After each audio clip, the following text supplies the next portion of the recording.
Hello again, everybody. David Clary here at Bobby Hopkins Field, getting set for Oak Ridge High School baseball. The Wildcats of Oak Ridge getting set to take on the South Doyle Cherokees in a game that was originally scheduled to be played at South Doyle. This game was moved because of wind damage they had last night at South Doyle's field, and they moved the game to Bobby Hopkins, and we've got a beautiful day here for baseball. We'll have the opportunity. Let me run down the starting lineups. First of all, for the Cherokees, leading off and playing center field for them will be Jared Beal. Batting second will be the pitcher, Noah Irwin. Batting third will be the third baseman, Bryson Fox. Batting cleanup will be the shortstop, Cooper Stapleton. Batting fifth will be the left fielder, Matthew Heber, I believe. Can't tell my own writing. Eli Waldrop will bat in the number 6 spot. He'll be the catcher. Jaden Faust will be the designated hitter. He'll be hitting for, it looks like, Jacob Tremblay. Jordan Bailey will play first, and Caleb Davis will play second. For the Wildcats, leading things off for them will be the shortstop, Caden Black. He'll be followed by the catcher, Jacob Franklin. The center fielder, Alex McNaughton, will bat third. The cleanup man for Oak Ridge will be the third baseman, Logan Rosenberger. Batting fifth for the Wildcats will be the right fielder, Caden Updegraff. Batting following him will be Truett Tex. He'll be the designated hitter today for the pitcher, Alex Franklin. Batting in the number 7 spot will be the second baseman, Jason Slay. Batting eighth will be Bryce Ledwakowski. He'll be playing first. And the number 9 hitter will be the left fielder, Izzy Mitchell. It's Oak Ridge and South Doyle. We are live here on YouTube on our Prep Radio channel, getting set for a beautiful night here. A little bit chilly. The wind is blowing hard. We were delayed a little bit. The umpires, as I said, the game was originally scheduled to be at South Doyle, but they were a little late in arriving, but we're about to get underway here on Prep Radio. We appreciate you watching our broadcast. Right now, we've got a grand total of 3 people watching, and hopefully that total will go up a little bit as the broadcast moves along. Here in a moment, we're going to have the national anthem here from Bobby Hopkins. Stay tuned for that. It's Oak Ridge and South Doyle. Stay tuned.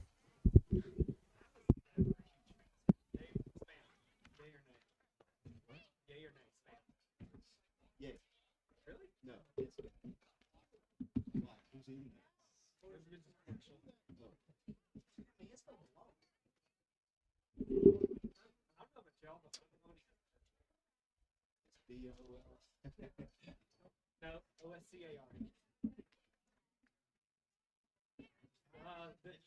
All right. Do you like prefer the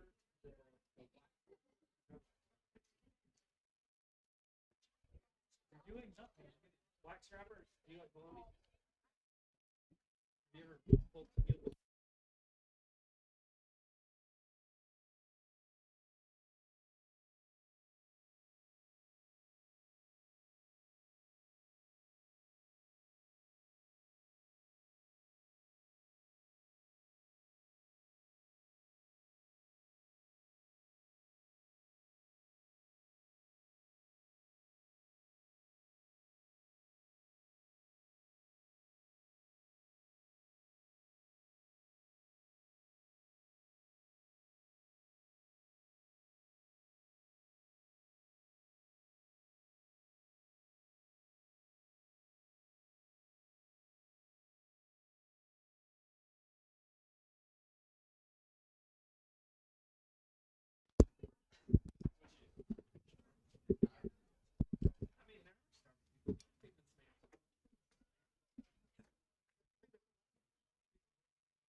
Welcome to Bobby Hopkins Park as the Oak Ridge Wildcats will take on the South Doyle Cherokees.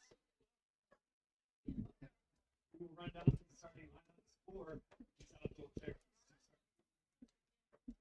Batting first, playing center field, will be Jared Beal. Batting second, number 21, pitcher Noah Irwin.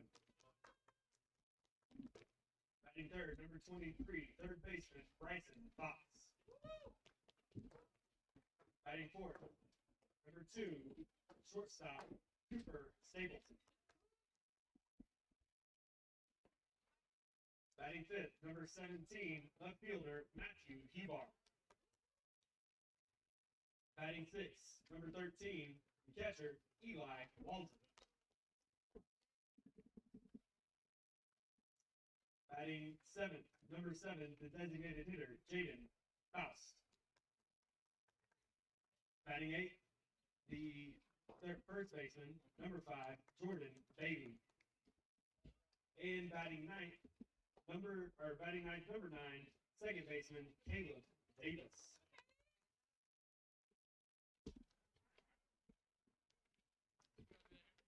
And now for the starting lineups for your Oak Ridge Wildcats. Batting first, playing shortstop, number 11, Caden Black. Batting second, number 7, catching tonight, Jacob Franklin.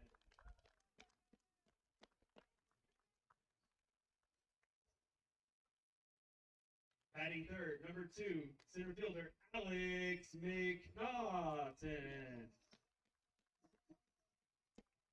Batting fourth, number 4, third baseman, Logan Rosenberger. Batting fifth, number 17, the right fielder, Caden Upstegraff. Batting sixth, number 20, the designated hitter, Truett Tex. Batting seventh, playing second, number 5, Jason Slade. Batting eighth, number 18, first baseman, Bryce Ludwikowski. Batting ninth, playing left field, number 10, Izzy Mitchell.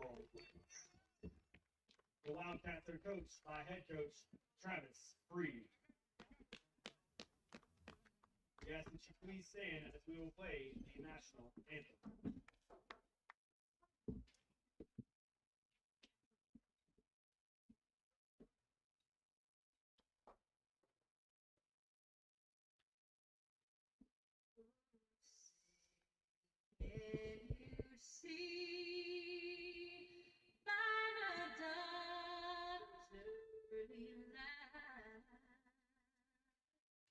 What so proudly we hailed at the twilight's last gleaming, whose broad stripes and bright stars through the perilous fight o'er the ramparts we watched were so gallantly streaming, and rockets the bonds bursting in air gave proof through the night that our flag was to blame. Oh, say does that star-spangled banner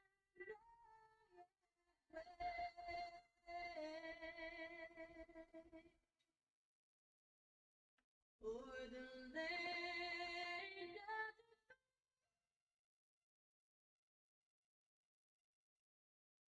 and the home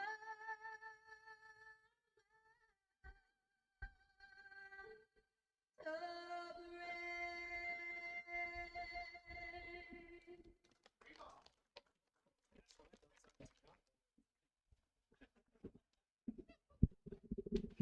Welcome back once again to Bobby Hopkins Field. We're just moments away from the start of this game. The Wildcats are wearing their Oak Ridge Bombers uniforms that they brought out about 2 weeks ago in a tradition of a former Oak Ridge team years ago, and a great trying to think of the right word, good thing for the Wildcats to do, actually, as Alex Franklin prepares to warm up here for the Wildcats. Pitched a little bit in the ballgame the other day at Powell. Pitched the fifth inning, I believe. Tried to get out of the bottom of the fourth inning for his brother. So he hadn't pitched a whole lot, and he has had good work here at Bobby Hopkins Field. Appreciate you watching our broadcast here on our YouTube channel, Prep Radio. Got underway just a little bit late. The Wildcats are trying to end the losing streak here. The Wildcats have lost 6 consecutive ball games coming into this ball game, and the Wildcats trying to change things up here today. Defensively, let me set the defense for the Wildcats once again. First baseman is Bryce Ledwikowski. The second baseman is Jason Slay. The shortstop is Caden Black. The third baseman is Logan Rosenberger. The left fielder for the Wildcats is Izzy Mitchell. Alex McNaughton is in center. Caden Updegraff is in right field. Behind the plate for the Wildcats is Jacob Franklin. His brother, Alex Franklin, is the pitcher in tonight's ball game. Beautiful day here, a little breezy here, but other than that, just a beautiful day for baseball. As we said at the top of our broadcast, it was originally scheduled to be played at South Doyle, but because of the storm yesterday, I think they said one of their fences or part of their fence was knocked down, so they switched it over to Bobby Hopkins. A long throw down to second, and we're about to get underway here. It'll be Jared Beal, the center fielder, leading things off for them. Beal, Irwin, and Fox, the scheduled 3 batters in the South Doyle lineup. Wildcats played South Doyle last year at South Doyle, a very memorable high-scoring ball game. He's a left-handed hitter, standing again in against the right-handed throwing Alex Franklin. Umpires were a little late, but they're here, and we're getting set. I shouldn't be on them already before we even start the broadcast here. As the first pitch to the plate is hit on the ground, right back up the middle, and that's a solid single to center. So 1 pitch and a base hit, and that's a good start. Alex Franklin couldn't field it. The ball hit right back at him, and they've got their leadoff man aboard with nobody out. Noah Irwin is the batter. He is the pitcher in tonight's ball game. He's a right-handed hitter. Franklin checks the runner at first, being held on by Bryce Ledwikowski. Franklin's pitch to the plate is on the outside corner for a called strike. No balls, 1 strike the count. John Ulrich is doing camera work for us here today. I tried to get him to do a little talking. We'll see if we can get him to as that ball is hit on the ground. 1 hop. Logan Rosenberger fields it, throws on the first in time for out number 1. So a soft little ground out, and that is the first out of the inning. And the batter now will be the third baseman, Bryson Fox. Big brother Jacob out to talk to Alex here. The Wildcats wearing black with the white numerals. The South Doyle Cherokees wearing their white baseball pants, their red jerseys with a little bit, well, it's red, white, and blue basically. Cherokees, South Doyle is kind of an interesting. I'll go through the history of South Doyle here in a bit, what they used to be and what they have been in the past. Alex Franklin checks the runner back at second. The shortstop sneaks in behind. The pitch is a called strike on the outside half of the plate. Originally, you had South High School, and that was located in South Knoxville, and you had Doyle High School. And we'll talk about that, named for Mildred Doyle, who was the superintendent of schools in Knoxville. Franklin steps off the mound, chases the runner back to second. We're in the top of the first inning. 1 out here, runner at second. I'll get back to my long, boring story in a moment. Franklin has the sign from his brother. Here's the throwback to Caden Black, and just barely whizzed by the base runner's head. He's back safely, wasn't very far off the bag. South High School closed, and so did Young High School, and they combined it to make South Young High School. And then they closed South Young and made it South Doyle. Pitch is a curveball, gets away from the catcher, and he's going to have a play. They've got him hung up if they can get the ball down there. Jacob can't get the throw down. Ball didn't bounce away, too far away from Jacob, and the runner broke for a second, then broke back to the bag. Count is 1 ball, 1 strike. It's good to see the scoreboard is working here. 1 out here. Fox Stands in once again. Pitch to the plate. A little high and inside, a little quick throw back, goes sailing into center field, but Alex McNaughton backs him up, and the runner stays put at second base. Wind's kind of died down a little bit. It was blowing towards right field and strong. One of the windiest places in town. Anybody who's ever been here before. Jacob Franklin with the sign. Alex from the stretch, checks the runner once again. Here's the 2-1 pitch. Hit on the ground, fair territory, right past the third baseman, Logan Rosenberger. Izzy Mitchell fields it in left field. He gets the ball in. Here comes the play. Has no play at the plate, and it is 1-0. Ball was hit on one hop on a kind of a spin. Logan tried to field it. It went past him, and they've got the first run of the ball game. Batter now will be the shortstop, Cooper Stapleton. Base runner got all the way to second. Izzy got to the ball really quickly, but didn't really have a play at the plate. And the number 4 hitter in their lineup stands in. 1-0, just underway from Bobby Hopkins. Right-handed hitter, Stapleton. The pitch to him is hit well to right center field. Alex McNaughton back on it deep, and he makes a great running catch. And they're going to have a double play if they can get the ball into the bag, and he is in time for the out. Alex McNaughton makes a great catch out in right center field, threw back to the bag, and they doubled off the guy at second. So the South Doyle Cherokees score a run. We go to the bottom half of the first inning here at Bobby Hopkins Field. It's 1-0 South Doyle. We'll be back with the Wildcats in a moment. Number 7, Jacob Franklin. Number 2, Alex McNaughton. You want me to do second?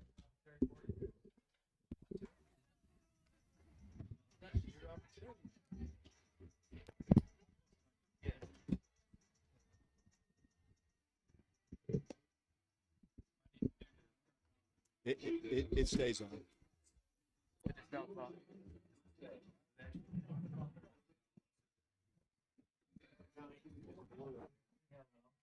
you? Just a slight bit. Bring it back. Were you able to get a shot of that? Yeah, probably that. Give it probably.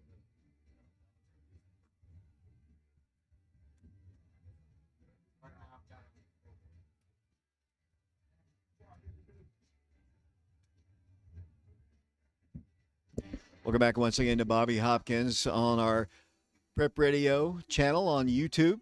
Thanks for tuning us in. We're up to 20 people watching right now, so the number is getting higher and higher here. And tell your friends and neighbors we have Oak Ridge baseball on for you. The Wildcats trailing 1-0. Mark, the Wildcats gave up a run, but a very nice play there by Alex. Oh yeah, definitely. I don't think I've ever seen Alex move that fast before. I'm actually surprised he got to it, but yeah, he definitely got a good jump there. We'll see if Caden can lead off the Wildcats. It'll be Caden Black, Jacob Franklin, and Alex McNaughton, the scheduled hitters in the lineup. Caden from the left side, the pitch to him is a called strike. The ball's 1 strike, the count. The pitcher for them is Noah Irwin, working quickly here. 1 strike pitch, he bunts it foul over towards the Oak Ridge dugout and into the fans that are lined up in seats along the fence area to our left. And the count is no balls and 2 strikes. 1-0 as we play here in the first inning. Yeah, definitely one of the quicker pitching motions I've ever seen. I mean, he's getting to the plate really fast. Hit foul off to the right side this time toward the South Doyle dugout. Count remains at no balls and 2 strikes. Get well wishes go out to our trainer, Brian Leffler. Not feeling well today. 0-2 pitch is down low. He bounced to the plate. The count is 1 ball and 2 strikes. Caden's a sophomore. Great shortstops. Grown a little bit since last year. Started every ball game just about last year, and he gets hit by that one. So the Wildcats have their first base runner. The bad news, Mark, for South Doyle is Caden's a threat to go at any time. Oh yeah, absolutely. And the pitcher there just working Caden inside quite a bit, and he just went a little bit too far. I think I've looked at the pitches a little bit. I think I've seen a slider and obviously a fastball. So I'm interested to see how Coach Free approaches this with no outs here. Batter now will be the catcher, Jacob Franklin. Big lead for Caden off of the bag at first. Not going. That pitch is outside. A ball, 1 ball, no strikes. On deck for the Wildcats, Alex McNaughton made a nice play to close out the top half of the inning. Indeed, if Caden can get to second, maybe Frankie bunts him over to third. Maybe even Frankie gets on base as pickoff here. But yeah, Alex is pretty much a dual threat player. He's arguably the best player in the team right now. He's obviously best hitter at the plate and one of the better fielders we have. There's another pickoff. And once again, back safely he goes. As I mentioned, this game was originally scheduled to be at South Doyle. Wildcats getting the benefit of a home game. Big lead for Caden. Once again, he's going on this one. Outside pitch. Here's the throw down on the third base side of the bag and an easy stolen base for Caden Black. So the Wildcats have a runner in scoring position, the tying run in scoring position with nobody out and a 2-ball, no strike count on Jacob Franklin. Indeed, Frankie is actually a pretty good hitter himself, so I'd be surprised if he bunted, although with the third baseman back, there's definitely a good opportunity for him if he gets the right pitch. Pitch is down low. That is ball 3, and they're going to get a runner at third as Caden kind of had a good break on it, had a good look at it, took off, just barely got in under the tag. Now the Wildcats have a runner at third and nobody out. Well, now I don't think Frankie's going to be bunting, but here I think there's just no question he's not going to swing. 3-0, not really close to strike zone. He does swing, actually. And he hits it on the ground. That's going to tie the ball game. They're going to get the out at first, but Caden Black, that's station-to-station baseball. The Wildcats get on base, hit by a pitch, stolen base, pass ball, and then a ground out. That's an RBI for Jacob Franklin. Just like that, Mark, we're tied 1-1. Indeed. Usually, in that situation, you would see the batter take it, but Frankie got the pitch he wanted, and good result. Better now will be Alex McNaughton. He hits one on the infield. Soft little pop-up right behind the bag at second. And the catch is made for out number 2. 1-1 our score here. 2 outs here in the bottom of the first inning. Batter now will be Logan Rosenberger. Last night, Logan was on the TV show with us, and yesterday was his 18th birthday. And his parents surprised him on the show, live television, with balloons and all kinds of things. That pitch is a curveball. Call it a strike. Looked outside the zone there. It's no balls and 1 strike. Didn't even phase Logan last night. He took the balloons, so that's a swinging strike. Count is 0-2. You're right, though. This pitcher is moving very, very quickly. Yeah, very high tempo. I think those actually been sliders.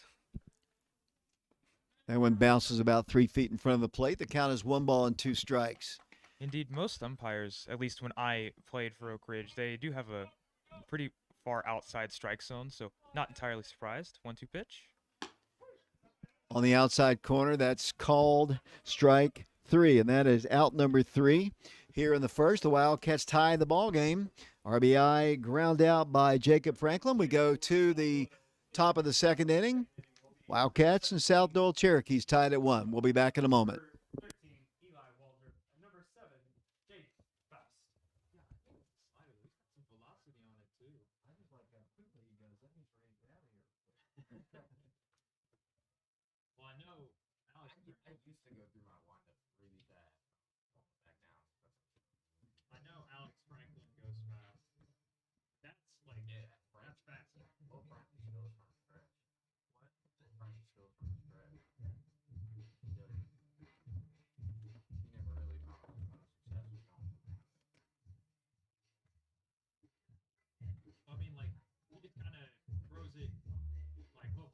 Gets the ball and throws it again. He just goes really fast. Doesn't mind.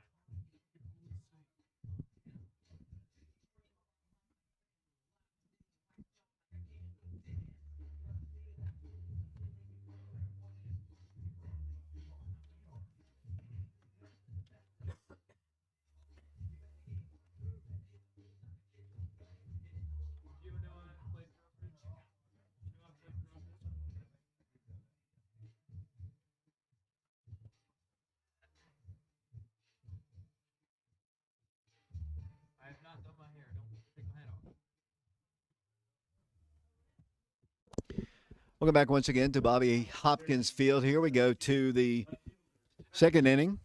Wildcats and South Doyle Cherokees are tied at 1 apiece. It'll be Hebar, Waldrop, and Faust, the scheduled 3 in the South Doyle lineup. So the Wildcats give up a run in the top of the first inning, and that pitch is hit on the ground. One hop to Logan. Once again, fields it cleanly, throws across his body, and they're going to call him out at first. That was a bang bang play at first, and from the way I looked at it, and of course my eyes are a lot older than yours, Mark. Looked like he might have been saved, but we'll take it. Yeah, maybe it may have been safe there, but benefit of the call goes to Oak Ridge and progress with one out here in the top of the second. Left-handed hitter against the right-handed throwing Franklin. One out here. Pitch bounced in front of the plate, and the count is 1 ball and no strikes.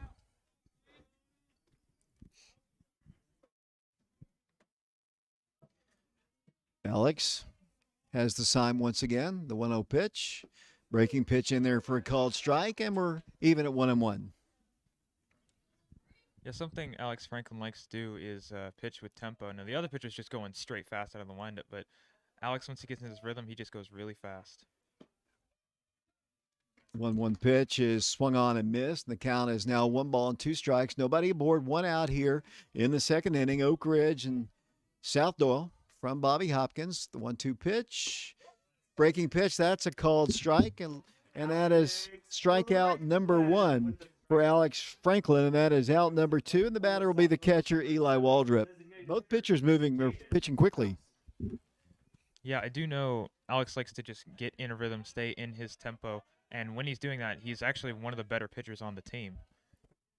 Better now, as I mentioned, will be Waldrop. He hits the first pitch back to Alex. He lobs it over to Ludwigkowski. 1, 2, 3 go the Cherokees here in the second. We go to the bottom half of the inning. We're all tied 1-1. We're on our YouTube channel, Prep Radio. We'll be back with more action in a moment.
That song.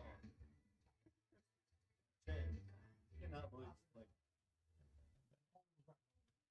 Coming to the plate now for the Wildcats. Number 17, right fielder, Caden. Welcome back once again to Bobby Hopkins Field, the Wildcats of Oak Ridge and the South Doyle Cherokees in this non-district ball game. 1-1 our score. The pitch to Caden Updegraff is a called strike. It'll be Caden, then Pruitt Tex, followed by Jason Slay in Coach Travis Free's lineup. Quickly a 2-strike count on Caden. Pitcher just gets it, and he goes. No balls and 2 strikes, the pitch. Breaking pitch, cut on and miss, and that is strikeout number 2 for Irwin. That's out number 1 for the Wildcats here in the second inning. And here comes the designated hitter, Truett Tex. Truett in the offseason, or actually in the preseason, in some of the scrimmages, actually one game had 3 home runs in one scrimmage, and he's got some power. He hits the ball softly on the ground, foul to the third baseman, and the count is 0-1. Yeah, right now, I think the Wildcats just need to kind of call time at the plate, as Truett is doing right now, to just try and slow down this pitcher a little bit. Here's a 1-strike pitch, breaking pitch in there for a called strike. I think what the Wildcats are going to need to do, Mark, is they're going to need to step out of the box a little bit and try to get him out of his rhythm a little bit, because he's just getting it and going. Here's a 2-strike pitch. That's a fastball. That's called strike 3, and that's a nice pitch, and that's out number 2. And the batter now will be the second baseman, Jason Slay. They got to get him out of his rhythm. Oh, yeah, absolutely. And unfortunately, when they're going this fast, there really isn't a way to do that, because even if you try and call time after you just stepped in the box, I mean, like, what's the point? Pitch is a called strike. I mean, both pitchers just throwing strikes. No balls, one strike. Jason steps back in. The pitch is down low. 1 ball and 1 strike the count. On deck for the Wildcats is the first baseman, Bryce Ledwikowski. He was on the TV show last night. Got a chance to talk to him for about 30 minutes. Breaking pitch in there for a called strike. And the count now is 1 ball and 2 strikes. He is all ready to go. He's got it. And back in will go Jason. And here's the 1-2 pitch. Cut on a miss, and that's a strikeout. So he strikes out the side here in the second inning. We go to the top of the third here at Bobby Hopkins. The Wildcats and South Doyle Cherokees are tied at 1. We'll be back on our Prep Radio channel on YouTube in a moment. Number 22, Jared Doyle. I mean, you those fastballs for a strike, and you have a nasty slider. That's what I'm saying. They need to step out of the box and let him, if they're just standing in the box. Well, here's the thing. It's like basically he's getting they're stepping in the box, he's getting it, and he's going it, right? By the time the batter's set, and then he gets the called time, he's already pitched. There's basically no point. You didn't like the last three? No. It was Coach Free's wife. Yeah.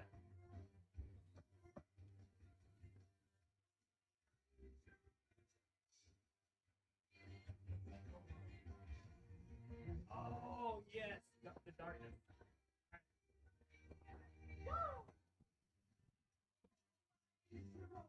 John Ulrich doing camera for us here. Mark Pinchback doing our color. My name is David Clary. We are live here at Bobby Hopkins Field on our Prep Radio channel on YouTube. Our second broadcast of Oak Ridge High School baseball on YouTube.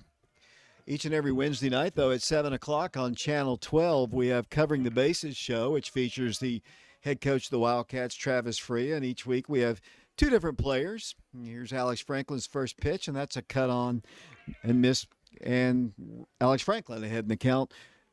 No balls and 1 strike to the designated hitter, Jaden Faust. Wind blowing hard out towards right once again. Here's the 1-strike pitch. Just a little bit low, and the count is even at 1-1. Yeah, with the wind blowing out towards right field, if anyone can make contact with any of the pitches that are being thrown, especially to the right side of the field, it's going to go far. 1-1 pitch. Called a strike, a little bit above the belt on the outside half of the plate, and the count is 1 ball and 2 strikes.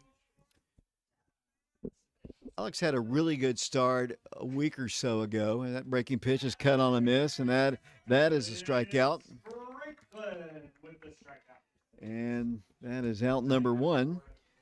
And the batter will be the number 9, Caleb Davis. Right-handed hitter.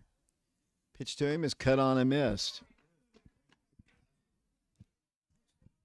So far, Alex keeping his pace. He's still going.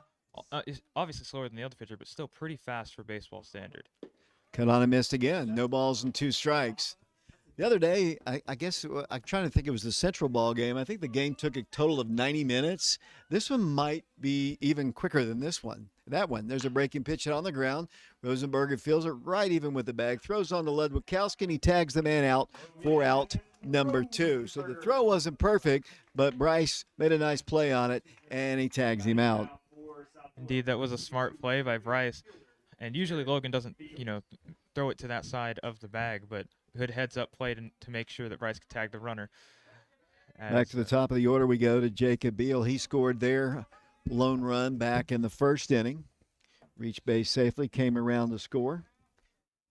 And the first pitch to Franklin is hit on the ground. 2 hops to Jason Slay. Feels it, throws on the first, and that is out number 3. So 3 up and 3 down once again for Alex Franklin and the Wildcats. We go to the bottom of the third inning here. The Wildcats and South Doyle Cherokees are tied at 1 apiece.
Welcome back once again to Bobby Hopkins Field. The Wildcats will lead things off with the first baseman, number 8 hitter, Bryce Ludwikowski. He'll be followed by Izzy Mitchell. Then back to the top of the order, we'll go to Caden Black.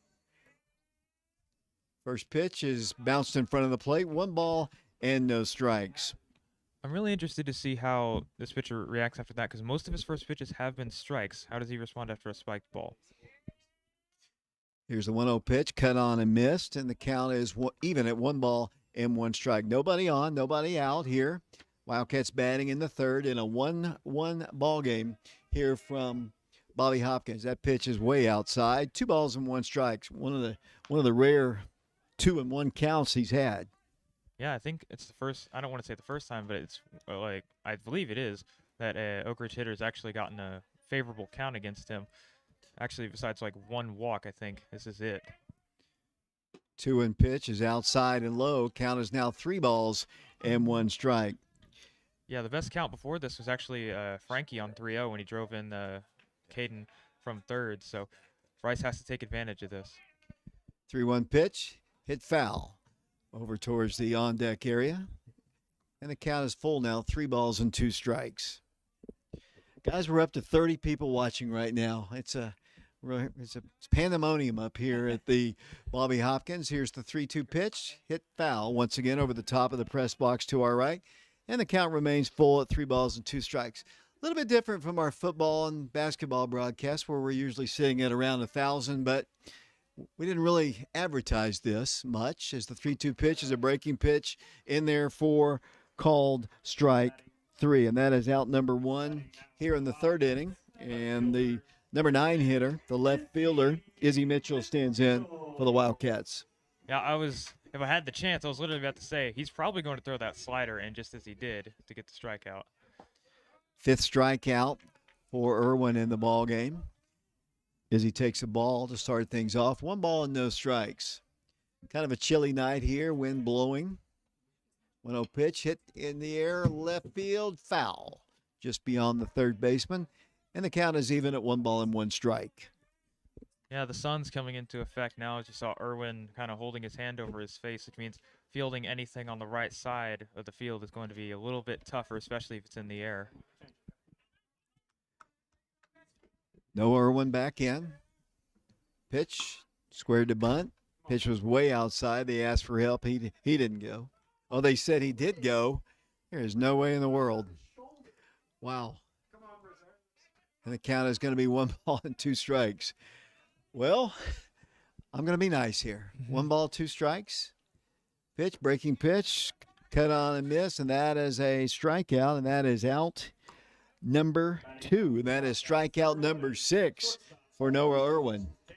Yeah, I think on that attempted bunt, Izzy kind of just held the bat in front of him, but kind of towards him, but he kept his chest towards the pitcher and everything, so it made it look like he was still holding the bat out. That's why he called it a strike.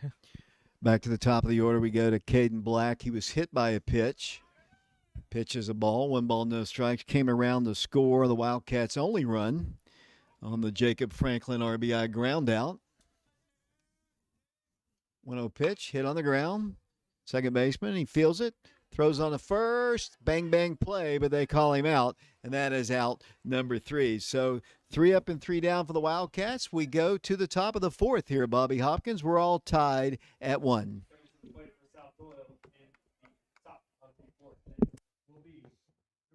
he was kind of like this. He was kind of leaning over the plate.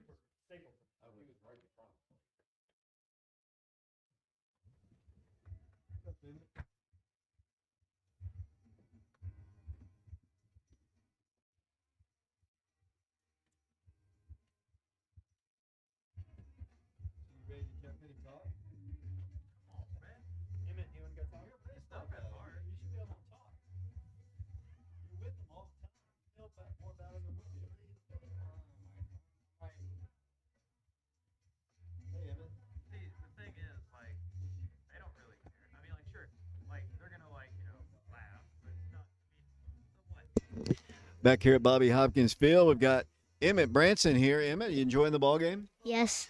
One thing I want to ask you about, and I know the answer, but you're wearing a Cincinnati Reds baseball hat. I know for a fact you're an Atlanta Braves fan. What are you doing wearing that Reds hat? I play for the Reds on a baseball team. Who's your coach? Coach Donnie. That would be Coach Donnie Sharp. And is baseball the only sport you play? No, I played basketball and flag football. I mean, I got to go to the action here. Good talking to you here. As once again, pitch to the plate is a little bit low and outside. 1 ball, no strikes. The batter, I believe, is Noah Irwin. The pitcher, he's the number 2 hitter. He grounded out to Rosenberger back in the first inning. Hits a soft one off the third base side, but foul. See, John, Emmett talks here, and he's 7 or 8 years old. And we'll get you on the air here in a second. 1 ball, 1 strike, the count. It's been a quick game. Both pitchers really sharp. Oh yeah, definitely. I kind of expected this, at least from Oak Ridge side, with Alex Franklin as he throws another great slider. I did expect this from Alex, but I did not expect the response from South Doyle to be literally a faster pitcher than Alex. 1 ball, 2 strikes. Franklin with a sign from his brother Jacob. That one's way outside, and the count is even at 2 balls and 2 strikes. It's kind of cool, I think, for the Franklin family for sure. You've got the catcher, Jacob Franklin, and his brother, Alex Franklin, pitching. Here's the 2-2 pitch, hit on the ground softly. It'll be Caden Black fields it. It's going to be bang, bang at first, and he makes the throw in time for out number 1. Another nice play. The ball was not hit very hard, Mark. He got it and was able to get it across the diamond for the out. Yeah, and the funny thing that I saw is usually on that play, the third baseman will come and cut in front of the shortstop and take that, but Rosie knows how good Caden is in the field, and he just decided to let it go for out number 1. Better now will be Bryson Fox. Reached on an error back in the first inning. That pitch looked good from here. Called the ball. 1 ball, no strikes, the count. Not a bad crowd on hand here, considering. Didn't know there was going to be a home game here today. Don't have much of a student section. Pitch is hit in the air, left side. Izzy Mitchell back on it, now in. Staggers a bit, but makes a one-handed grab for out number 2. So kind of went back on it, found it, and then camped under it and made a nice play. Yeah, absolutely. I don't want to rag on him. I think he might have not been paying attention. He kind of looked up and saw it. He's like, oh, crap, I got to go. And he got under it a little bit faster than he thought. The ball hadn't been hit much to the outfield the whole ball game. I mean, Alex made a nice play. Alex McNaughton made a nice play to close out the first inning. But for the most part, everything else has been a strikeout or something in the infield. 2 outs now. And the batter. Was just dancing. He was just dancing in the outfield. Cooper Stapleton is the batter. He's the guy who hit into that double play. Started on the nice catch by Alex back in the first inning. 1-1 our score. South Doyle batting here in the 4th. That pitch is way outside. 2 balls and no strikes to count.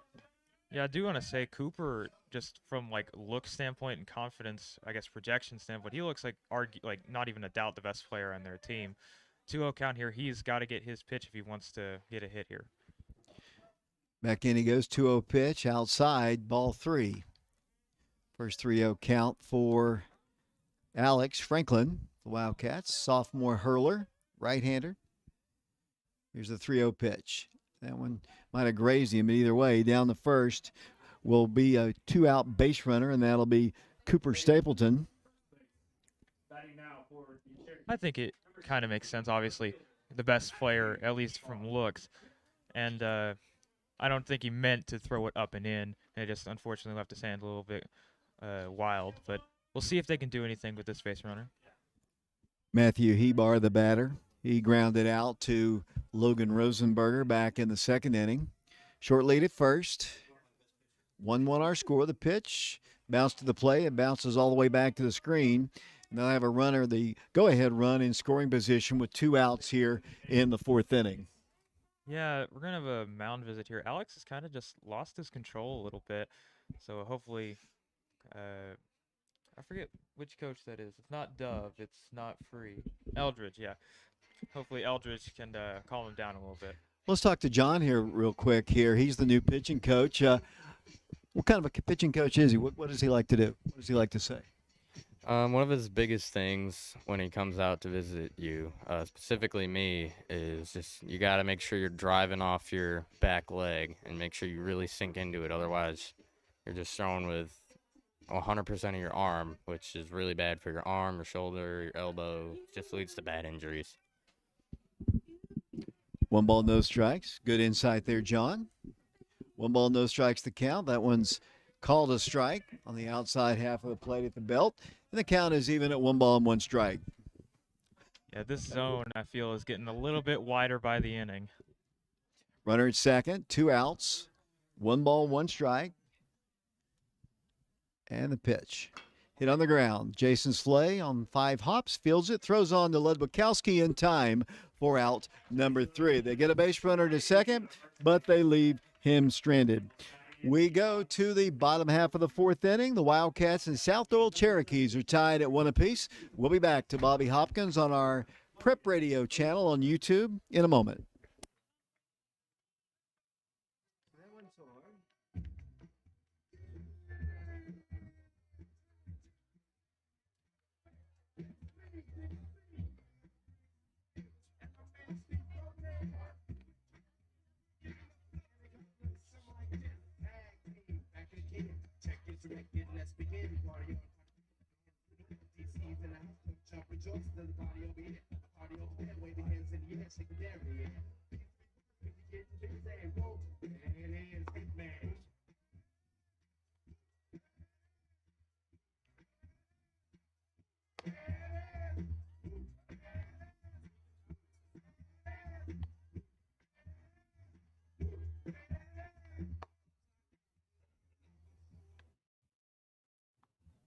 Batting now for the Wildcats, number 7, catcher Jacob Franklin.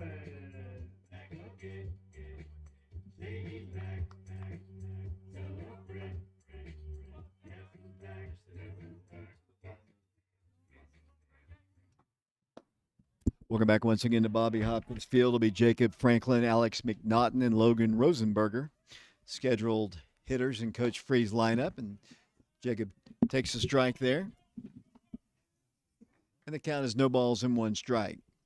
See, that right there is what I was talking about, how Frankie calls time before the pitcher starts to throw.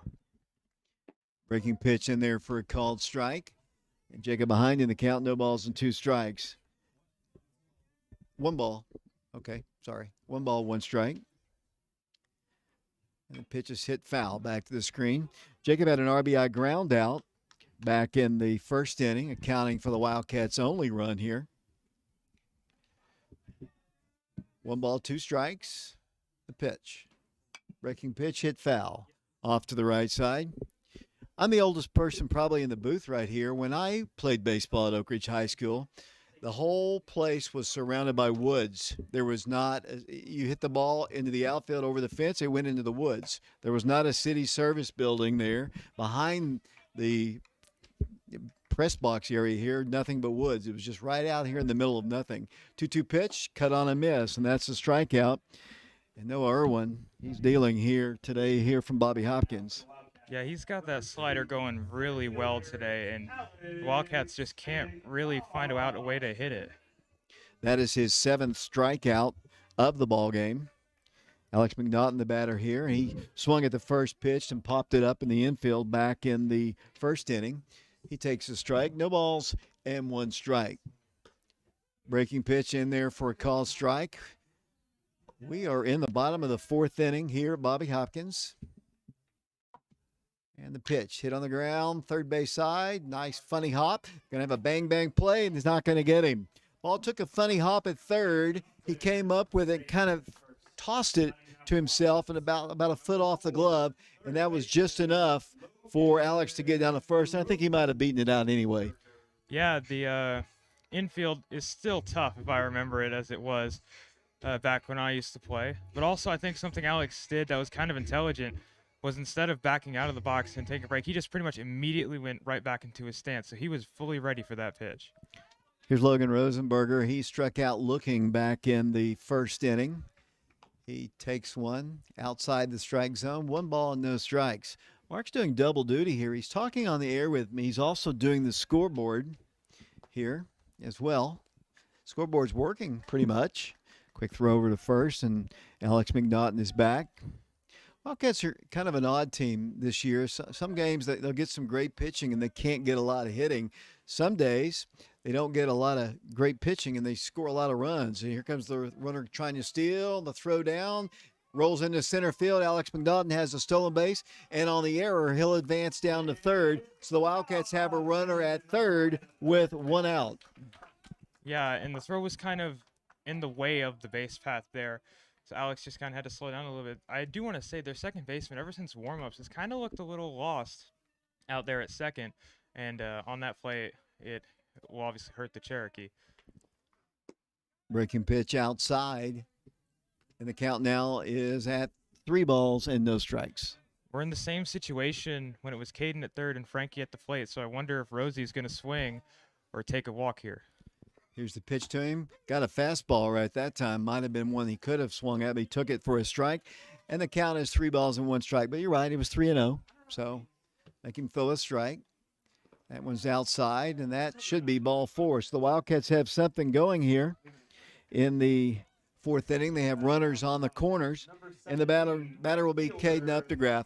And I tell you, somebody who's really due, Mark, is Caden. Caden has been in just a little bit of a slump here as of late. But, you know, last year he had some big hits for the Wildcats. He had a big hit earlier this year in a walk-off situation here at, I believe, at Bobby Hopkins here, if I'm remembering correctly. So need a big hit here out of the senior.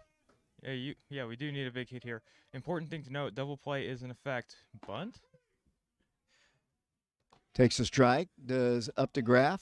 Looks down for the sign from the third base coaching box. Logan Rosenberger, he's got okay speed at first.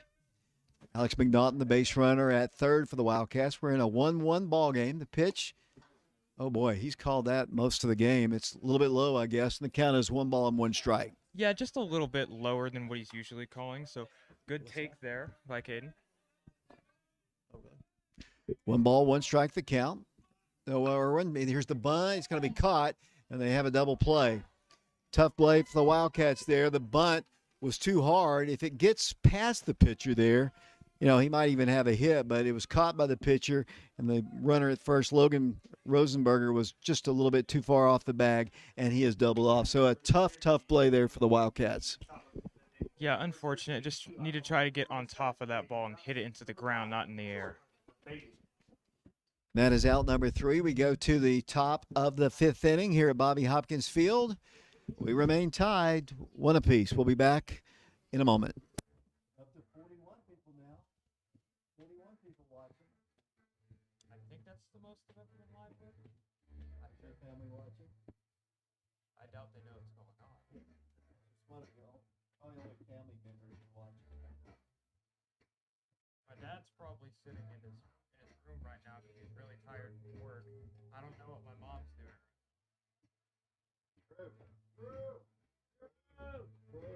Go eat something.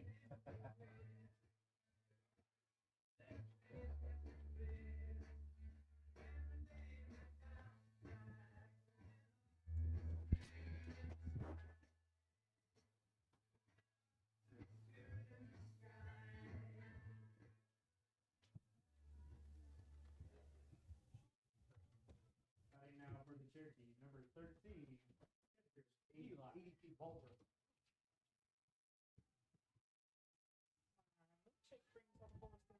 Welcome back once again to Bobby Hopkins. We go to the top of the 5th inning, and it'll be Waldrop, Faust, and Bailey, the scheduled 3 in the South Doyle lineup. Waldrop was a strikeout victim. His first plate appearance. Takes one up high, and the count is 2 balls and 2 strikes. Mark, the Wildcats, golden opportunity there, just couldn't take advantage of it. Yeah, I think just a little bit mismanaged execution there as pitch is swung on and hit into the gap. Is he? Izzy Mitchell does make the catch out in left field, so that is out number 1. And batter now will be the designated hitter, Jaden Faust. He was a strikeout victim back in the 3rd inning. That was the 2nd strikeout for Alex in the ballgame. He has 2. to his credit today. One out, nobody aboard here. Breaking pitch on the outside corner, swept across the outside part of the plate. I mean, he's been consistent. One thing you can say, he's been consistent with that strike zone. Oh yeah, definitely. Oh, and if Alex keeps pitching this way, I think the Wildcats will get more opportunities as the 0-1. Hit foul off to the right side. Well, it's great to see Drew Thomas in the press box here. Always good to see Drew with us. Doing camera work for the Oak Ridge Athletics site. 0-2 pitch about to be made. Here it comes. Outside and low. 1 ball, 2 strikes to count. Nobody aboard here. South Doyle batting in the 5th inning in a 1-1 ball game. Watching on YouTube on our Prep Radio channel. John Ulrich doing camera. Here's a breaking pitch hit on the right side. Foul territory. Ludwikowski gives it a look. Ran out of room, and it drops harmlessly to the turf here. 1 ball, 2 strikes to count. Yeah, Alex needs to put him away here. I imagine. I guess it'll be something outside, considering the strike zone. The previous pitch before the foul ball was just a little bit too far. Pitch on the outside half of the plate, and that is a called strike, and that is strikeout number 3 for Alex Franklin. Caught looking. That's 2 outs here in the 5th. And the batter now will be the first baseman, Jordan Bailey. I just want to point out that from up here was a ball, but Jacob Franklin, the catcher, did a great job of framing it to make it look like a strike. Right-handed hitter, kind of a big burly kid. Pitch from Franklin is hit in the gap, left to center field, but Alex Franklin's got a beat on it. He makes a one-handed grab for out number 3. So another 3 up and 3 down inning for Alex Franklin, and we're just zipping along here. Bobby Hopkins Field. We go to the bottom half of the 5th inning. The Wildcats and South Doyle Cherokees are tied at 1 apiece. That's always good. Tyler, what did Bailey do the first inning? First out. Struck out. Okay. Struck out what?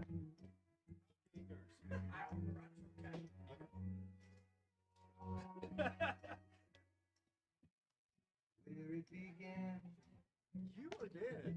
He's gonna come up here. He's gonna be mad. He's already.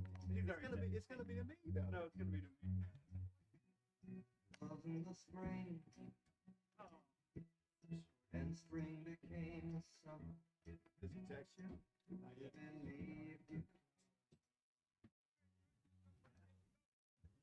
Batting out for the Wildcats, number 20, designated hitter.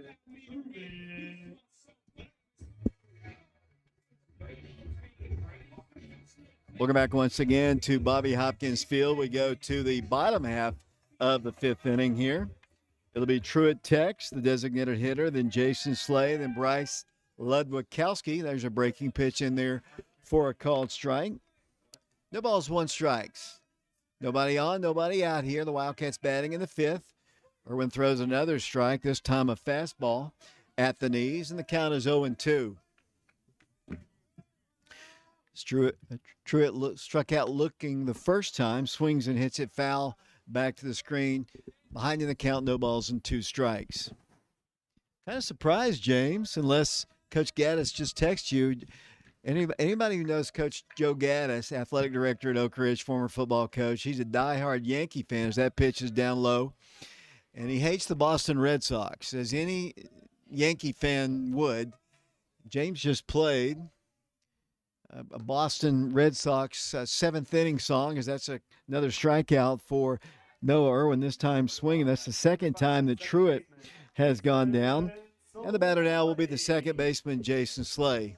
You know, James is on thin ice there. He better be playing something New York related here, or you won't ever coach a football game at Oak Ridge High School, James. I told him that the rendition was so short.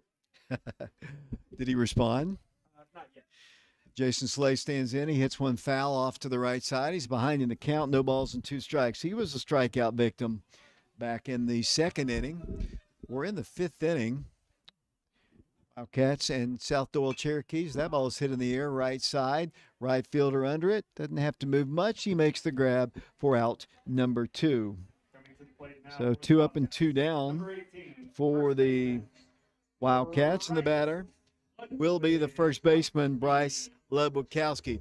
I think one of the cool stories about Bryce lost 65 pounds in the offseason. He was much heavier last year as he takes a strike on the outside part of the plate. Lost 65 pounds. He thought he was not in great shape last year, and he just worked at it. Picked up some muscle and takes a ball there. Count as 1 ball and 1 strike. 65 pounds is a lot of weight. Oh yeah, absolutely. And I just say he looks much better, and I expect him to progress even further as he gets older. Breaking pitch is a called strike. Floats in there. 1 ball, 2 strikes. Nobody on. 2 outs here in the 5th. Kind of a cool night, but not bad. Time is called here.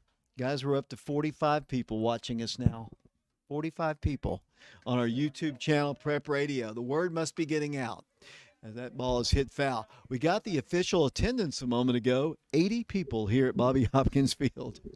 I just want to say that was a great adjustment by Bryce. That slider's been giving people trouble all day, but he managed to foul it off there as he takes the ball. 2 balls, 2 strikes the count. On deck for the Wildcats is Izzy Mitchell. He struck out as well. His first plate appearance. Oh boy, must have been a little bit low there. He's been fairly consistent, but that one must have been just a little bit below the knees. And the count is full now, 3 balls and 2 strikes. Noah Irwin comes to the plate, and the pitch is hit on the ground to the shortstop. And here comes the throw across, and in time for out number 3. So 3 up and 3 down once again for the Wildcats. We go to the top of the 6th inning here at Bobby Hopkins Field. We are tied at 1 apiece. We'll be back in a moment. 21, Noah Irwin. I don't know why the scoreboard isn't displaying it.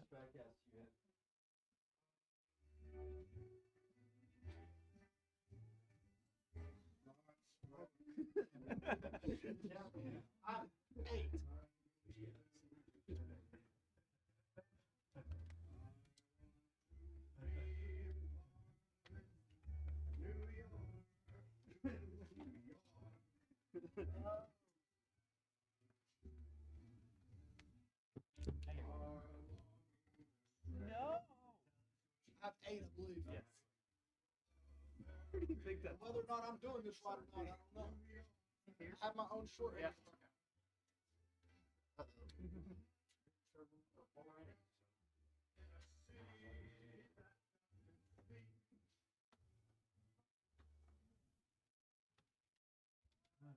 Batting now for the Cherokees, number 9, second baseman Caleb Davis. Top of the 6th here at Bobby Hopkins, the number 9 hitter in their order. Caleb Davis is the batter. He grounded out to Logan Rosenberger back in the 3rd inning. He is 0 for 1 in the ball game. Of course, in high school ball, you only play 7 innings, so we're getting very late here, but we've got a tie score here. Neither pitcher really wanting to give an inch here. Both pitchers pitching great. Here's a pitch in there called strike, and the count is no balls and 1 strike to Caleb Davis. And the thing about this is we've been kind of going on about how we could go home quickly because of how quick the pitchers are going. As this is a slider hit, just foul. Just foul. I mean, it just barely missed the chalk line. But yeah, we've been talking about going home early. Keep in mind, if no one scores, we might be here a while. Yeah, I remember one time 1,000 years ago, it was a game against Halls, and it went 18 innings. Yeah, Joe Fellers was on the mound, and I think he pitched 11 of those innings. Here's a bounding ball to the third baseman, Logan Rosenberger. He throws across to Bryce Lebowkowski for out number 1. So we go back to the top of the order to Jared Beal. Yeah, pretty good play there by Rosie, just charging it. And I think if he doesn't charge it there, that ball takes a weird hop, probably goes a little bit lower than expected and gets by him. So great play to charge it there. Beal is 1 for 2 in the ball game. He reached and scored their only run back in the 1st inning, and he takes one low and inside. 1 ball and no strikes. John, you having a good time doing camera? Sure. Man, a few words. That pitch is up high and outside. 2 balls and no strikes. Noah Irwin, the pitcher's on deck. He's 0 for 2 in the ball game. Got He a is 2-0 count on Beal. Alex Franklin to the plate. There's a called strike, and the count is even at 2 balls and 2 strikes. Yeah, I don't think either pitcher has a hit, but also they've been really doing a good job keeping the lineups down. That's a ball. And on the scoreboard, it is 3 balls and 1 strike. 1 out, nobody aboard here. 1-1 is our score. Wildcats coming off of a kind of disappointing ball game the other day at Powell. It was a very low-scoring ball game. As the ball's hit on the ground up the middle, and just like the way the game started, Jared Beal has a base hit. He's on base with his second hit of the ball game, exactly like his first one, straight up the middle, right past the pitcher. Indeed. We'll see if Irwin can do anything about it. Usually a pitcher would bunt in this situation, but you don't usually see a pitcher batting number 2 unless you're like Shohei Ohtani. He is 0 for 2 in the ball game. He grounded out to Rosenberger in the first and grounded out to Caden Black. Here's a quick throw over. Not a big lead over there for Beal. He's back easily. Alex Franklin working here in the 6th inning in a 1-1 ball game. Franklin works from the stretch all the time. Checks the runner. Runner going. Pitch is hit on the ground. Right to the shortstop. He feels it. Fumbles it. Throws on the first in time to get the out. I think, like we saw in the Powell ball game the other day, I don't know, we almost got a double play. I think he was thinking, I've got to field this and flip it before he fielded it. At that time, it didn't bounce too far away from him. He was able to recover to record the out. Yeah, that's a pretty, I don't want to say the play is common, but the reaction of I got to field this and get 2 or get the other runner that's closer is very common. But it was a good play by Slay to not overreact and to still get the runner at first. Well, John can tell us here over at Powell the other day, we had a similar situation and we just didn't make the play. And so good recovery there by Jason. Here's the pitch to the plate. Breaking pitch outside, a ball. The batter is Fox, the third baseman. He is officially 0 for 2 in the ballgame. Reached on an error back in the first. Flew out to Izzy Mitchell back in the 4th inning. 0 for 2. 2 outs here. Go ahead, run in scoring position down at second. And he throws back that way. Caden covering the bag, and he's back easily. Utilization of the inside move there by Alex Franklin. Don't usually see it. Don't usually get too many pickoffs, though, nowadays. 1 ball, no strikes. Franklin checks the runner, the pitch. That one's up high. 2 balls and no strikes. I don't know how the word's getting out here. We're up to 53 now, people watching our broadcast. James says it's him. James Branson doing PA today along with Tyler Carr. He's helping him down there, not doing a whole lot of talking, keeping the book. 2 balls, no strikes. The pitch. Bounce to the plate and bounces away just enough. Franklin goes down to third and throws the ball away.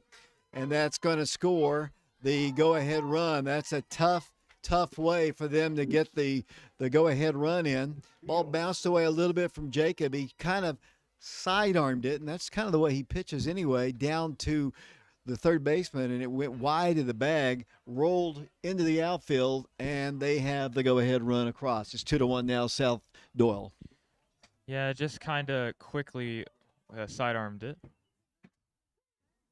Alex has come back with a strike. It's an error there on the catcher, and the count is 3 balls and 1 strike. 2-1 South Doyle. Here's Alex's pitch, and it's high and outside, and that is ball 4. So tough way for the Wildcats to give up the go-ahead runs, especially the way Noah Irwin's pitching. I mean, it's Wildcats have had their opportunities. They haven't really been able to make that big play. And now we have another conversation out on the hill with Alex Franklin. Alex has pitched well in this game, and one of his good outings. He's had a couple. He pitched the other day in the mop-up duty in the Powell ball game. but didn't pitch. I don't know. He probably didn't even pitch 15 pitches in the inning that he came in for his brother Jacob Franklin, who is the catcher. Haven't run down the defense in a while. Ludwikowski is the first baseman. Jason Slays at second. Caden Black is the shortstop. Logan Rosenberger is at third. Izzy Mitchell in left. Alex McNaughton in center. Caden Updegraff is in right. Jacob Franklin is the catcher. Here's the pitch. Hit foul. Back to the screen. And the count is no balls and one strike. You know, James, I tried to get Drew to come up here and do the camera work for me today, but he instead elected to do the still photography for Alan Etheridge. No balls and one strike. Here's the pitch, breaking pitch, hit in the air. Foul territory. Jacob Franklin has got a beat on it, and he makes the catch for out number 3. But the South Doyle Cherokees score the go-ahead run. It's an unearned run. We go to the bottom half of the 6th inning. 2-1 our score. South Doyle on top of Oak Ridge. We'll be back on YouTube in a moment.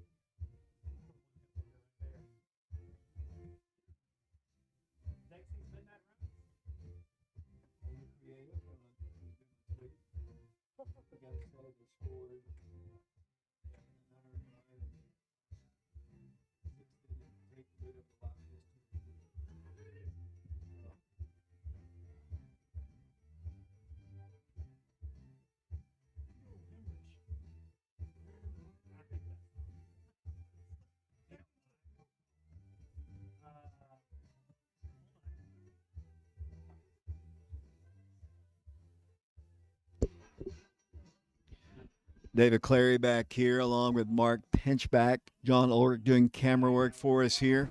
Bobby Hopkins Field. The Wildcats trailing now by a score of 2-1. Tough way for them to take the lead here. Yeah, absolutely after that error. But now it's more about the response with Izzy leading off and obviously the top of the order after. The Wildcats have to get something in this inning, you'd imagine. First pitch from Irwin is down low, a ball to the left fielder and number 9 hitter in the lineup, Izzy Mitchell. Izzy was a strikeout victim back in the 3rd inning. He takes a strike. That evens the count at 1 ball and 1 strike. Nobody aboard, nobody out here. Wildcats batting in the bottom of the 6th inning, trailing 2-1. Pitch hit foul off to the right side and out of play. And Izzy falls behind in the count, 1 ball and 2 strikes. Do have to watch out for that slider. It just has to be in the back of your mind. Hilarious. 1-2 pitch. Almost hit him. He squares to bunt and missed it. And that is a strikeout. So that is out number 1 here in the 6th inning. And the top of the order we go once again to Caden Black. Caden scored the Wildcats' only run back in the 1st inning. He was hit by a pitch, stole second, reached third on a pass ball, and scored on a ground out by Jacob Franklin. And his other at bat, he grounded out to the second baseman. So he is officially 0 for 1 in the ball game. Takes a strike. The 1 strike pitch is cut on foul. Back to the screen. That was interesting on that first pitch. It looked like Caden still had his hand up, but pitcher started going, and the umpire didn't tell him to stop. So he took a strike. It's 0-2 now. Caden back in. Here's the 0-2 pitch.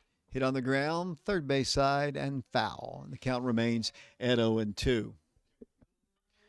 Wildcats were scheduled to go to Claiborne County tomorrow. Those games with Claiborne County, home and away, have been called off. That ball's ripped to center field, but the center fielder's under it on a line. The hardest hit ball of the night for the Wildcats here, but unfortunately right to the center fielder.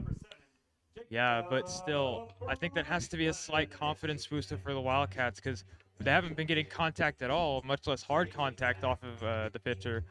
And now that, Caden has got a little bit of a hard shot, let's see if the rest of the Wildcats can pick it up. Batter now is Jacob Franklin with 2 outs. He had an RBI ground out back in the 1st inning. Takes a ball outside, and he was a strikeout victim of back in the, looks like the 5th inning. That ball is hit into the gap towards left field, and that is a solid single for Jacob Franklin. So the Wildcats have perhaps a two-out rally going here. And the batter now will be a guy with some power, their number 3 hitter. That'll be Alex McNaughton. He popped out in his first plate appearance and reached back in the 4th inning. Managed to get all the way around the 3rd, but was unable to score. Wildcats, Jacob's got good speed. He's the runner at first. He represents the tying run, but there are 2 outs here as the Wildcats bat in the 6th. McNaughton leads the team in doubles. One right here would be nice. Let's see what the senior can do. Good lead at first. Here's the pitch. Breaking pitch way outside. 1 ball and no strikes. Yeah, Alex, definitely the guy you want up in this situation. If he can hit one, just literally get a hit anywhere, Frankie should be able to score. 1-0 pitch. There's another base hit. It's going to go down the line. Here comes Jacob Franklin heading towards 3rd. He's going to get the green light. Here comes the throw in. It's going to be a bang-bang play. Here's the throw at the plate. He is going to be out. Safe. He's safe. He dropped the ball. He dropped the ball, and we're tied. It is an RBI for Alex McNaughton, and we're tied at 2.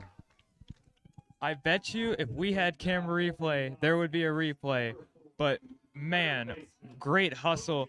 Coach Free took a gamble by sending Frankie on that play because he knew he wasn't going to get another opportunity like that, and Frankie capitalized and scores. And now Rosie has to drive in McNaughton to give the Wildcats the lead. So the Wildcats respond after they score the top half of the inning, and the Wildcats almost like exactly the way it happened in the first inning. The Cherokees got on the board first. The Wildcats tied it in the bottom of the first. And here in the 6th inning, top of the 6th, the Cherokees take the lead. And the Wildcats come right back. And there's a called strike to Logan Rosenberger. He is, let's see, in this ball game, he is 0 for 1 with a walk. The pitch, breaking pitch, is a called strike at the belt. And that is strikeout number 9, I believe, for Noah. But the good news is, Wildcat fans, Oak Ridge has tied the ball game. 2-2 our scores. We go to the top of the 7th inning. We'll be back on our YouTube channel in a moment. Number 13, Eli Waldrop. Number 7, that was a little high. That'd be high even for me, and I'm 6'2". That's a tough call. The second or third tallest on the team. Who's the tallest? Either Bryce Palmer or Struggling. Are they on swing or are they like just full on varsity? Price is just Price is kind of swing, but he's not played varsity. And then we got Colin is. I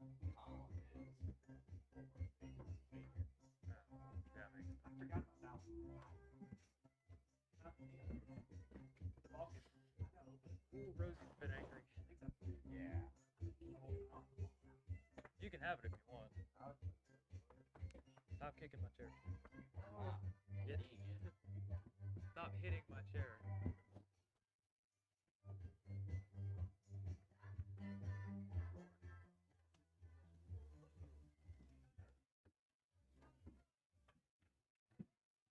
Batting first for the Cherokees, left fielder, number 17, Matthew Ebar. Welcome back here at Bobby Hopkins Field. 2-2 our scores. We go to the top half of the 7th inning. It'll be Matthew Hebar to lead things off. He'll be followed by Waldrop, then Faust, the scheduled hitters. Hebar is 0 for 2 in the ballgame, grounded out to 3rd in the 2nd inning. Pitches a called strike on the outside corner at the knees. He also grounded out to Jason Slay back in the 5th inning.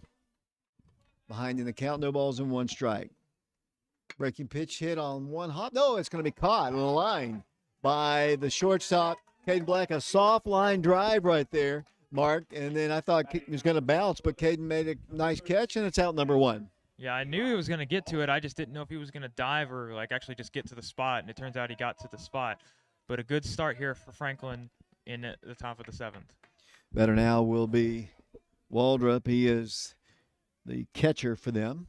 And he swings and hits it foul over towards the South Doyle dugout. And the count is no balls and 1 strike. 1 out here, nobody aboard here. 7th inning, top of the 7th, and a 2-2 ball game here in this non-district ball game at Bobby Hopkins. Ball's hit foul. Once again off to the right side and out of play. All the way into the trees over there.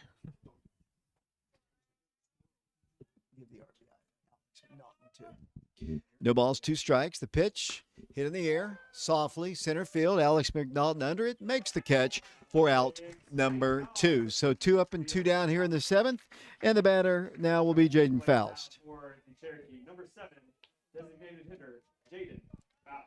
Let's see if Alex Franklin can get this 3rd out and send us to the bottom of the 7th with a chance for the Wildcats to hit again and just take the lead and win the game outright. But he's got to get this guy first. Faust is 0 for 2 in the ball game, including a strikeout, and he swings and hits it foul. Back to the screen. Top of the 7th inning here on our YouTube channel, Prep Radio. We appreciate the 60 people who are currently watching us on our YouTube channel. We usually, after the broadcast, it gets loaded up and the numbers go big time. There's a cut on the Alex Franklin delivery and another swinging strike, and the count is no balls and 2 strikes. Alex has got him right where he wants him. He can throw whatever he wants here. He's going to go outside with it. Here's the pitch. Hit on the ground. Caden Black fields it. Nope. He fumbles it off his glove, and it rolls into shallow center field. So that'll be a 2-out base runner for the South Doyle Cherokees. And the batter now will be the first baseman. That'll be Jordan Bailey. Yeah, that's kind of rare that you see Caden miss a ball at short. Giving him a little bit of time so he can, walk off that ball. Looks okay, but he's definitely in pain over there. Gonna have a pinch hitter here for their number 8 hitter, and he'll stand in for the first time. Runner at first represents the go-ahead run, but there are 2 outs here in the 7th. Franklin comes to the plate and had his knees buckling that time. Pitch came in and he buckled a bit, took a strike, and the count is no balls and 1 strike. Alex, not the greatest stuff, but he's certainly got some movement on his pitches. Good lead at first. 1 strike pitch. Here it comes. Cut on a miss.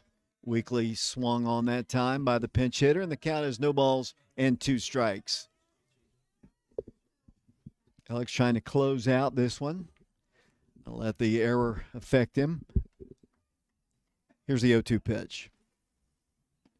He buckled again and took a strike, and that is strikeout for Alex Franklin, caught looking, and that is out number 3. So the error doesn't bother the Wildcats. We go to the bottom half of the 7th inning here at Bobby Hopkins. The Wildcats will have Caden Updegraff, Truett Tex, Jason Slay, the scheduled hitters, and Coach Travis Free's lineup. And we'll be back, hopefully with a walk-off win for the Wildcats in a moment.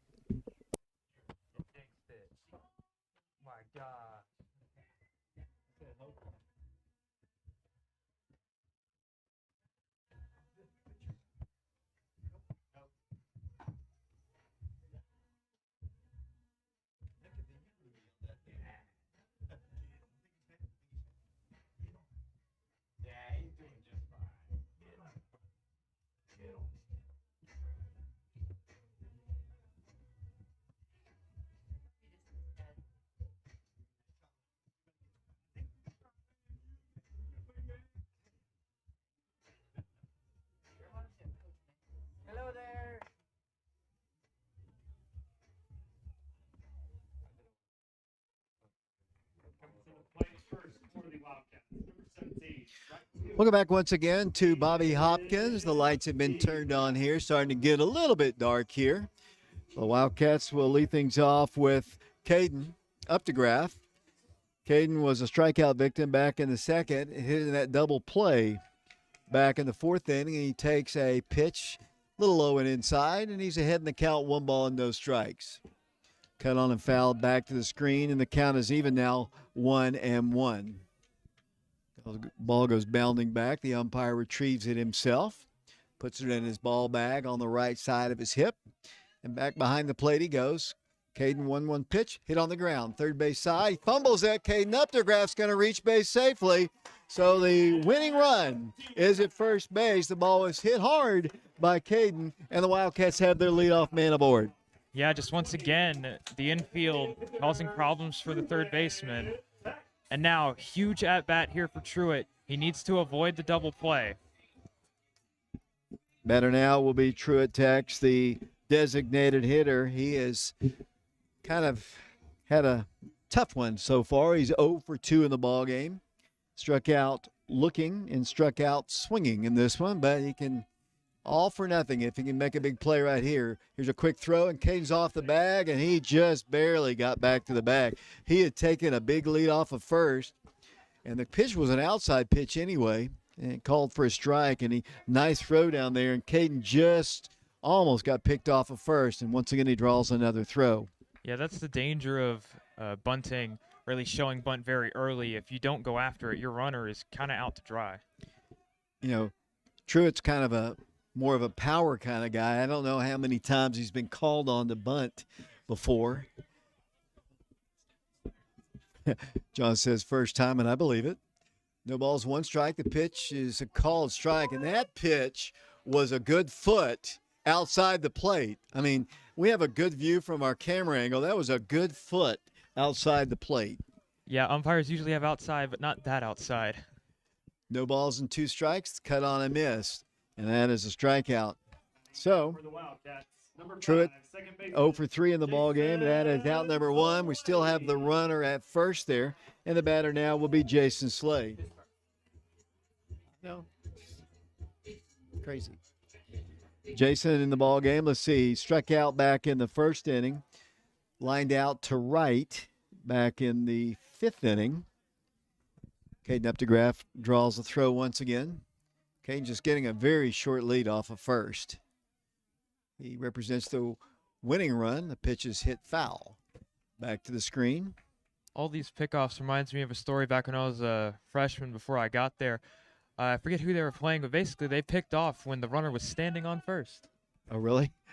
No balls, 1 strike. Once again, another throw over to first, and Caden back in. Yeah, it was like Seth Caldwell and Logan Williams. They would literally just stand on the bag, and they'd still throw it to him. Wildcats wearing their Oak Ridge Bombers throwback jerseys. Here's Caden going. The ball's hit on the ground. He's going to keep out of a double play there. Here comes the throw on the first, and he was close to being off the bag. But he does his job, and because the fact that he was going on the play kept them out of the double play. Yeah, that's very, very important. And now Bryce has a chance to walk us off. He just needs a hit. Caden has pretty decently good speed at second. He just needs to get it out of the infield and away from the outfielders. 2 outs now, though. Bryce Lebowkowski stands in. He struck out back in the 3rd inning. Grounded out to short, and the first pitch is outside a ball. Catcher doing a pretty good job behind the plate, but for the most part, you know, their pitcher's been on target. He's been in the strike zone the entire ball game. Winning run at second base in the person of Caden Updegraff. A 1-ball, no strike count on Bryce Ludwikowski. The pitch hit foul. Back to the screen, and the count is even at 1 ball and 1 strike. Yeah, still trying to adjust to the movement of the pitcher here. Everyone sees it's coming inside and they back off a little bit, but then it has that sharp curve, and it's been off the end or missed all night. Checks the runner, and the 1-1 pitch hit foul off to the right side. Bryce is the number 8 hitter in their lineup. As I mentioned, got a chance to speak to him on the television show last night. Each and every Wednesday night, 7 o'clock on Comcast Channel 12. We have Covering the Bases, featuring the Wildcats, the head coach, Coach Free, and members of the team. We had 2 seniors last night, Logan and Bryce. Timeout is asked for by Bryce. He steps out of the box. Got a 1-ball, 2 strike count. Wildcats in a 2-2 game as we watch the Wildcats bat here in the second. The pitch to Bryce is cut on and missed on a breaking pitch, and that is a strikeout. So the Wildcats get a runner down to second, but yet another strikeout for Noah Irwin. So just like you said, Mr. Pinchback, we've got extra innings here at Bobby Hopkins Field. We go to the top of the 8th inning. 2-2 our score. We'll be back in a moment. Coming to the plate for South Doyle in the top of the 8th inning. Number 9, Caleb Davis. I think Number 22, Jared Beal. Number Truitt 21, broke his helmet. Irwin. I think Truitt broke his helmet. There's a giant like black thing right here on the back of his helmet. I can't imagine what that would be besides broke it. It was up there when he was batting.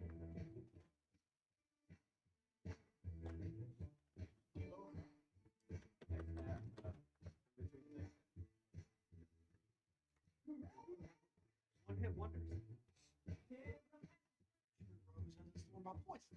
What number are we going right now? What number is the lineup right now?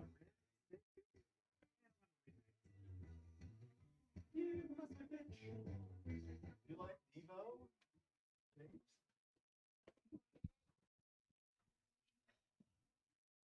Batting now for South Doyle. Number 9, second baseman, Caleb Davis. Back here at Bobby Hopkins Field, we go to the top of the 8th inning. It'll be the number 9 hitter to lead things off. Then back to the top of the order. It'll be Caleb Davis, leadoff man. Ground out to third. Grounded out to third twice. Grounded out to third in the 3rd inning. Grounded out to third in the 6th inning. Got it here, James. Did he ground out to third? I think he did. Maybe it'll be the 3rd time he grounds out to third. Well, let's hope we get him out 1, 2, 3 once again. Alex Franklin still pitching. He's pitched well for the Wildcats. That ball, he kind of it might have hit him if he let it, but it came in on him and he fouls it off to the screen, and the count is no balls and 1 strike. Nobody aboard, nobody out here. Alex comes to the plate, hit in the left field. That's a base hit. Just kind of put the bat out on it and got it over the shortstop, Caden Black's head, and that's a leadoff hit for the South Doyle Cherokees. Yeah, Caden just barely out of his reach. It didn't really look like he had the best read on it, and he didn't really jump as high. I think he could have gotten it. But regardless, leadoff hitter on. It looks like Frankie's going to go talk with Coach Free real quick. Or just give him his glasses. And the bad news is Jared Beal, he's got 2 hits in the ball game. He has scored both of the runs for the Cherokees in this one. He's their leadoff man. In between his 2 singles, he grounded out to Jason Slay in the 3rd inning. Go ahead, run it first. Nobody out here. Pitch is hit on the ground, foul up the first base line. And the count is no balls and 1 strike. Alex has got to be really careful. This guy's hit the ball right back at him twice for 2 hits. As I mentioned, he scored their only 2 runs. I think the difference between then and now is that there's a runner on first, so Caden's playing a lot closer to the middle of the field now. 1 strike pitch. Down low. Quick throw down the first, and he's out. Oh, man. I don't know if we got that, John, but he looked like he was out. He was safe. He was safe. Be nice here. No, I'm not being like. You are for South He Doyle. he was safe. You he are... was safe on that play. I had a good angle. He got his hand in just before the tag. You've got I think he was out there. runners going. It's going to hit the ball to the first baseman, Lebowkowski, who does make the play, and that is out number 1. But the bad news is, Mark, he's down at second in scoring position. It was very, very close, but he was safe. Regardless, runner on second now for their number 2 hitter.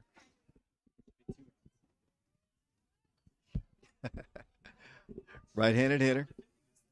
Batter is the pitcher, Noah Irwin. Let's see. He is 0 for 3 in the ball game. Runner down at second. He's the go-ahead run. Alex comes in with a breaking pitch in there for a called strike, and the count is no balls and 1 strike. We're going to have to take your diploma away from Oak Ridge High School here, Mark. I have glasses, but my eyes still pretty good. No balls and 1 strike. The pitch cut on a miss. Nice pitch that time. And the count is 0-2. Runner at second represents the go-ahead run. We've got a 2-2 ball game in extra innings here at Bobby Hopkins. We're in the top of the 8th inning. Alex Franklin has gone all the way for the Wildcats. From the stretch, checks the runner. And here's the 0-2 pitch. Breaking pitch, and that is strike 3 on a foul tip. Caught nicely by Jacob Franklin, and that is out number 2. Yeah, good job by Frankie to hold that ball. And this is a really crucial at-bat here. Because obviously you got, in my opinion, their best player on deck with the shortstop. So Alex Franklin wanted to get out of this inning right here. Bryson Fox, the batter now. He's been on base twice in this game. 2 outs here. The pitch. Down low. 1 ball, no strikes the count. Sun beginning to set here. Bobby Hopkins Field. Thanks for tuning us in, all 70 of you on our YouTube broadcast. Here comes the pitch to the plate. Cut on and missed. And the count is even at 1 ball and 1 strike. In the bottom of the 8th inning, the Wildcats will have Izzy Mitchell, then back to the top of the order for the Wildcats. But Alex wants to make sure it stays at 2-2. Even count, 1 ball, 1 strike. Goes back, and much of a lead out there for Beal. He's back easily. 1 ball, 1 strike the count. Yeah. 2 outs here in the 8th. I wonder what kind of speed Beal has. Obviously, we haven't seen him on base a whole bunch this game, but Caden's playing him pretty close there at short. Here's the pitch. Breaking pitch, high and inside. 2 balls and 1 strike. Right before the last inning, Coach Free kind of gathered up his crew together, and he was quite animated. You could hear him up in the press box. 2 balls, 1 strike, the count to Fox. Another quick throw, and not much of a lead out there. Trying to keep him as close as possible. You look at the outfielders, they're playing at normal depth there. Caden might be a little bit in right field. Izzy in normal position in left, and Alex in center. Here's the 2-1 pitch. Outside and low. 3 balls and 1 strike the count. Yeah, it kind of looks like Caden's playing in right field, but honestly, right field compared to the others is a little bit shorter. Obviously, 328 on left, it's 348. Center is 357. So it kind of looks like it, but he's playing normal depth right now. Once again, Alex checks the runner at second. Here's the 3-1 pitch. All the way back to the backstop, and down the third will go the base runner, and down the first on a walk will go Fox. So they've got runners on the corners now with 2 outs. Number 2, shortstop, Cooper. Looks like Coach Free's going to make a pitching change here. And here comes the long walk from the Oak Ridge dugout. And indeed, the Wildcats are about to get, looks like Harrison Fessmeyer into the ball game. I believe he'll be the next pitcher for the Wildcats. And a nice round of applause here for Alex Franklin, who pitched some really, really good baseball here all the way into the 8th inning and giving up 2, and one of those runs was unearned. So a really, really good effort by Alex Franklin. So we've got a pitching change. We'll be back here to talk about the next pitcher, Harrison Fessmeyer. We'll talk about him in a moment.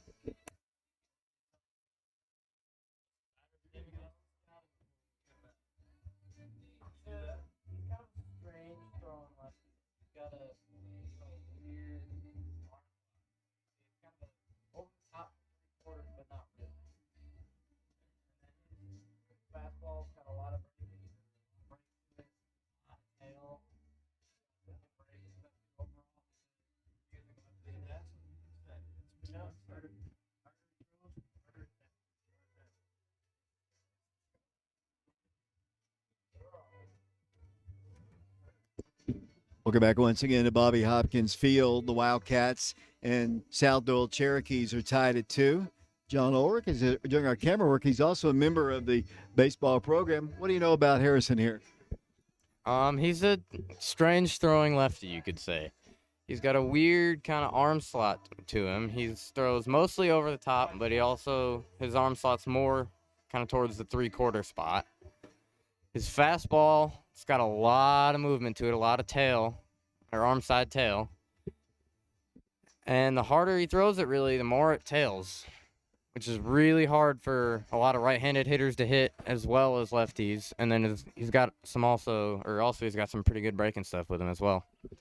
Thank you, John. Here, let's see what he can do here. His first batter face. He's been in some big-time situations this year, but this isn't a district ball game, but it's an important game. The Wildcats are on a little bit of a losing streak right now. Would like to get off the deck here, get their 3rd out here. Let's see what Harrison can do. His first pitch is high, a ball, 1 ball, and no strikes to count.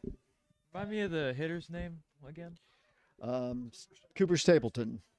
Yeah, Stapleton right now, this is the guy you wanted to avoid in this situation, but Fez has got to get him out somehow. He hit that into that double play back in the first inning, made on a really nice catch by Alex McNaughton. He also reached on a walk back in the fourth inning and popped out to the catcher back in the sixth inning. 1-1 the count. Hit foul back to the screen, and Fesmeyer hit in the count. Now 1 strikes. Yeah, Fez, this is a big pitch here because I think a ball gives the green light to the runner to go ahead and move. And looks like the ump's going to check out Fez here just real quick as he's using the rosin, I think. But very important pitch coming up. Runner at first, runner at third. In a 2-2 ball game as the Cherokees bat here in the 8th inning. Extra innings here at Bobby Hopkins. Here's the 1-2 pitch. Bounces away, and that's going to score the go-ahead run. Ball hit in the dirt, and it bounced away, and in to score comes Caleb Davis. And unfortunately now the Cherokees lead it now 3-2. And they've got a runner at second base and a 2-2 count. That run is charged to Alex Franklin. And unfortunately, the Wildcats are down 3-2. Besmeyer's got a 2-2 count on him, on the hitter, and it cut on a miss, and perhaps one pitch too late, but that is out number 3. So we've seen this happen throughout the ball game. In the first inning, they jumped out to a 1-0 lead. The Wildcats in the bottom half of that inning tied it. Then they scored again their second run back in the looks like the sixth inning, and the Wildcats scored a run in the bottom half of the inning. So hopefully the Wildcats can get 2 and we can take it home with a victory.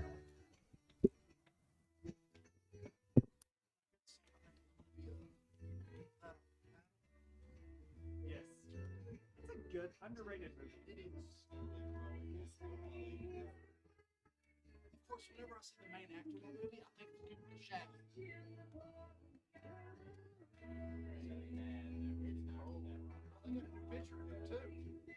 That's I think who's so the 21 As much as I wanted to, he got it. Hey, who's their shortstop? Check their shortstop. 23. So they had to move someone else somewhere else. Fox was at third. Okay. So the pitcher went to third. Hey, we have a good pitcher, by the way. It was the guy who just struck out. For Stapleton now on the mound for South Doyle. Yeah. Lost me. Must be their closer. Welcome back once again to Bobby Hopkins Field. The Wildcats find themselves trailing in extra innings as we go to the bottom half of the 8th inning. And the good news, I don't know if it's good news or not, but Noah Irwin is out of the ball game. We've got a new pitcher in the game, and that'll be Cooper Stapleton's going to take over. Don't know anything about him. Saw South Doyle last year. Don't remember much about their team at all. Wildcats got to do what they did in these 2 previous innings. Got to rally, at least to score 1, tie it, keep the game going, maybe win it. First pitch to Izzy Mitchell is a called strike, and the count is 0-1. I think the difference between Stapleton and the previous pitcher is Stapleton's got a lot more velocity and just a little bit less movement. And that's called strike 2. So Izzy behind in the count, no balls and 2 strikes. He's around the strike zone here. Izzy stands back in. Caden Black on deck. Here's the pitch. Cut on a miss. And you're right about the velocity. That's a nice swinging strike out there. And Izzy goes down for the 3rd time tonight and back to the top of the order. You want to get this guy on base here. Get him on base somehow, whatever you do to get him on base, because, you know, with his speed, he can get in the scoring position. See what we can do here. One out here. Caden had a pretty hard hit last time as he takes a strike, questionably there. But, yeah, Caden had a pretty hard hit last time, so see if he can get one this time. One out here. Here's the pitch. That one's high, and the pitcher threw before the umpire was ready, so that one doesn't count. Now he's ready. The 1-strike pitch, called strike 2. He's a strike throwing machine except for the one that didn't count. No balls, 2 strikes. On deck for Jacob Franklin. Here's the 0-2 pitch. Hit well. Down the line. Foul. Just down the line and just outside the line. Did you see that one, Mark? Yes, I did, and that was foul. Barely, almost hit the chalk, but yes, it was foul. Look at them looking at you here. The ball was foul for sure. I'll give you that one, but that could have been 3 right there for Caden. Oh yeah, absolutely. No balls, 2 strikes. Here's the 0-2 pitch. High and outside. 1 ball, 2 strikes to count. Tried to confuse Caden there with a little bit of a slow pitch as he went off of his normal tempo. 1-2 pitch. Cut on a miss. That is a strikeout, and that is out number 2. The Wildcats are down to their final out here in the person of Jacob Franklin. Jacob started the rally back in the 7th inning, scored the Wildcats' 2nd run. Here's the pitch to him. It's outside. 1 ball, no strikes to count. Franklin had a hit, and like I mentioned, he scored a run. Takes one down low. 2 balls and no strikes. 3-2 is our score as the Wildcats bat here in the 8th inning. Stapleton throws one in there for a called strike, and the count is now 2 balls and 1 strike. Cooper Stapleton in relief of Noah Irwin as that ball is hit up the third base line, but foul. We got an even count now, 2 balls and 2 strikes. Yeah, the last strike potentially here. Let's see if Frankie can, at least fight off this pitch or at least try to get a hit. Wildcats down to their last strike here. 2-2 pitch. Down low. Ball 3. Full count now. Alex McNaughton is on deck. He had the tying hit earlier in the previous inning when the Wildcats scored. Here is a 3-2 pitch. Hit foul. Jacob Franklin stays alive, and the count is 3 balls and 2 strikes still. Appreciate all of you watching our broadcast on our YouTube channel. We'll do more ball games this year. Got 75 people watching now. 3-2 pitch.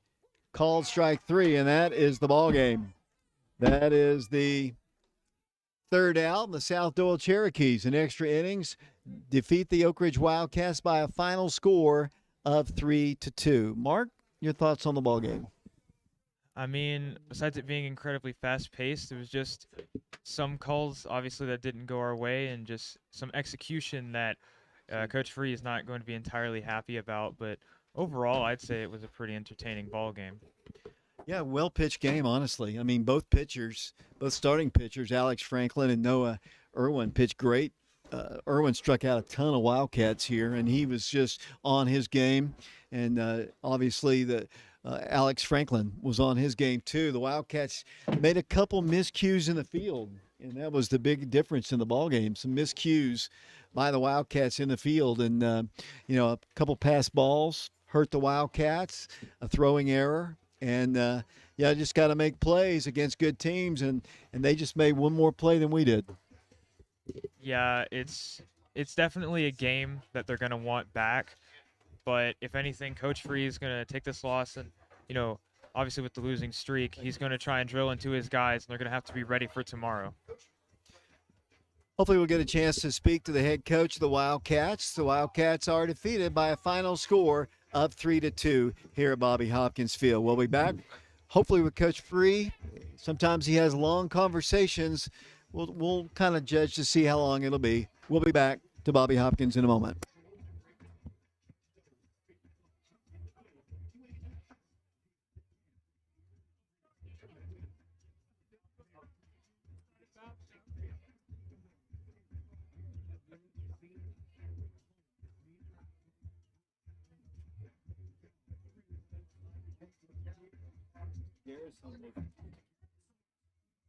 Garrison was watching. He was one of them. He just texted me.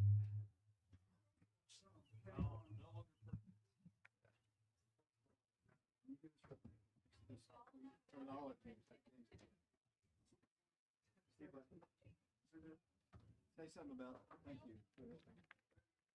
See you, Tom.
Welcome back once again to Bobby Hopkins Field, where the Wildcats have dropped one in extra innings. 8-2 was the final score of the ball game. We get James Branson over here waiting to speak to the head coach of the Wildcats, Coach Travis Free. That's unfortunately, James, I believe that's 7 straight the Wildcats lost. Yeah, I mean- David, it's a little bit of a losing streak here that the Wildcats have gone on. I think we talked about last week or 2 weeks ago maybe when the Wildcats went to play Central. They knew they had a tough road coming up with the trip to Dobbins Bennett, Kingsport, playing really good teams up there, traditionally really good teams, and then coming back and playing Powell this week, and then now this game playing South Doyle. Maybe there was a little bit of unreadiness, knowing that the game had not necessarily time, but the place had changed due to weather circumstances. But either way, it's Coach Free wants to get back on the winning side, and it's not like the Wildcats are getting blown out in these games either. They're, for the most part, they've been close games. Yeah, and unfortunately, you just play here and a play there. In this one, you got a pass ball that scored the winning run. Basically, they scored their second run on a throwing error, and and nothing against the Wildcat catcher right now. I mean that pitch was in the dirt and it got past him. But the Wildcats are without their regular catcher, Bryson Parks, who's got a little arm issue right now. So Jacob Franklin's having to do a lot of things, and I'm not putting on Jacob for sure. But just a play here, a play there. But there were some positives. I mean, Alex Franklin pitched great today. And what about that double play? He started on that great catch by Alex McNaughton out in the outfield. That was really, really nice play by him. But unfortunately, South Doyle just made one more play or one or two more plays than the Wildcats did. Yeah, they had a little bit of luck going their way. South Doyle did, and just the errant throw there down to third base on the pass ball, and honestly, Jacob had an opportunity to get the runner out at third base. I believe that might have been Beal that he was trying to get out at third, and so there was that, and you can look back and Caden Black is an amazing middle infielder for the Wildcats, especially considering that he's only a sophomore. And, he just had a ball kind of boot right off the heel of his glove there and just wasn't able to make a play at first base that I believe occurred in the 8th inning there that, you get that out right there. And it's, there's another out that occurs right after that. So, just like you said, a play here or there, and I think there's only really 2 seniors here that contribute a lot for the Wildcats. So, or 3. And so, and that's not anything against the Wildcats. It's just the fact that it's a young team. They have a lot of young talent, and you get some growing pains. I think you and I were talking last week or last weekend, and this is kind of where you miss guys last year like Matthew Swigert, who could always come up with a hit, or Jonathan Milloway always had power, and just those types of hitters, and the Wildcats just have to find that in their lineup. Yeah, one thing that Coach Free's not going to be too happy about, I was just kind of doing the tabulations. 14 Wildcats struck out today. Credit to Noah Irwin. I mean, he was really good.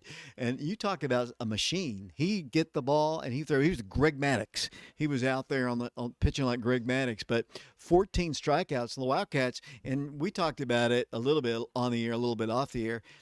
I would have stepped out a few times because that guy was in a rhythm from the start to the finish of the ball game until he came out. He came out in the 8th inning, but he was in a rhythm the whole game. Well, you're absolutely right. He was in a rhythm, just stepping back and really just kind of rocking and firing the ball in there. And if you notice some of the hitters where I believe at one point in time South Doyle's catcher had to go over to the dugout and get his wristband card, and some of the Wildcat hitters were a little bit slower to get in the box. And on those hitters, that is the first pitch was a ball to those hitters, and so he wasn't able to get in a rhythm. And I think you're absolutely right. Just kind of stepping out of the box, taking a practice swing here or there, whether you really are or not, slowing down the game just a little bit to throw his tempo off, because pitchers also pitch with tempo or slow their tempo down a little bit. And credit South Doyle too. They had a really good closer that came in. Their shortstop there, Stapleton, threw a lot faster and threw with a lot more velocity than the Wildcats had seen. That kind of changed up the pace there in the 8th inning for the Wildcats. Yeah, I was thinking back to the Powell ball game earlier in the week. The Wildcats only had 1 hit, and it came with 2 outs to go in the ball game. They almost got no hit in that game. Wildcats had, I guess 3 hits in the ball game. Big hit, I guess, was Alex McNaughton's hit that scored Jacob Franklin to make it 2-2. Jacob Franklin also had an RBI on a ground out, but they just didn't get the hits when they needed to. They popped up a bunt attempt, and it just so close, almost got over the pitcher, past the pitcher. And if that had been the case, the Wildcats would have had 2 runners on, but he makes the catch and he doubles the runner off. And the Wildcats just did not make the play. Coach Free told me last night on the TV show that, they're a play away here, a play away from getting, going. And he expects them to be playing, and I do too, because this is a good baseball team. He expects them to start playing ball and hopefully playing ball, late April, early May when they really need him. Well, and what really counts here is district play. District play is the key, because however you finish in the regular season, in district play is what sets you up for the district tournament, and anything and everything can happen in the district tournament there. Unfortunately, your regular season play determines where those district games are hosted. I believe it's the top 2 seeds that kind of host those first couple games there. So, the Wildcats really need to get on a roll, and heading into district play, or toward the end of district play and heading into district tournament, is huge. And, the Wildcats made some noise last year in the district tournament, and I believe they won a game that was kind of unexpected. And then I think they ended up playing Powell, and Powell was, I think Coach Free said they've been undefeated last year and this year in the district. So they're really good. But, just these 1-run games. We saw a 1-run pitcher's duel at Central. We saw pretty well played game here between the Wildcats on Monday night with Powell, and the ability is there for the Wildcats. And again, I think it goes back to the youth, maybe getting a little bit more experience in those moments could pay dividends for the Wildcats the rest of this year and going forward. Right. The coaching staff's having a long conversation out in the outfield there, and so I hesitate to break away because I know they're done. He's talking with the team, and if I see maybe Alex Franklin walk by, maybe, I don't know, I hate to talk to him after games, but he pitched so great. I'd like to give him a little bit of credit because he pitched some really good ball today. And Coach Free's on his way up here, and I don't think he doesn't really want to come up here, but he's he's a professional. It's part of the game. I mean, it's part of coaching. Mark Garrison, former Wildcat head coach, was one of our viewers in today's game. We still have 81 people watching, I think, right now. Unfortunately, they're having to listen to you and I, David. Yeah, I know. They'd rather be watching baseball. You and I are baseball guys, though. But it's tough when you have a losing streak. I mean, it's tough when especially a team like this that has had some success in the last couple of years. And Coach Freed's come up here and came from Dobbins Bennett. He had a lot of success being part of that program, and that's a very established program. And Oak Ridge has had some good teams and some not so good teams over the last years. It's never been a baseball school. I mean, they've only been to the state tournament, I believe, on 2 different occasions, and one of them last time I think was in the 70s, so early 70s, long time ago. They made it a couple sub-states, but they haven't actually been able to get back to the state tournament. Coach Free is on his way up here. We'll get a chance to talk to him. Appreciate John doing our camera work today. He's a member of the team, and I just kind of asked Coach Free if he would. You want in? Let me get Coach Free over here. We'll let him sit down here. Coach, you won't be on camera here. We'll just put it on your coaching staff out there. Coach, tough loss. I mean, a lot of good things to talk about, though. And I know, as we talked last night on the television, losing gets old. And I know it gets old for the players, gets old for the coaches. That against a really good team here, you got a great pitching performance from Alex Franklin. I mean, he was on his game. I mean, working quick and just making great pitches. But unfortunately, their guy was even better. I think we had 14 guys strike out in this game between their starter and then the relief guy that came in. But positives in the game, but very disappointing, I know, in the result. For sure. Alex Franklin once again gives another quality performance on the mound and gives us another chance to win. And once again, we're in the same situation we have been for the last 7 or 8 games in a row. We have victory right there at its grasp, and we just can't go get it done. So it's extremely frustrating. It's hard, and once again, pleased with our pitching performance again, and pleased with our pitching staff. We just can't get a hit when it matters right now, and we're just in that funk, and we've got to find a way to get through it. Yeah, a couple plays. I mean, if you just look at the game, I mean, they scored the go-ahead run on a pass ball, wild pitch, whatever, back to the backstop here, and then they scored their second run on a throwing error.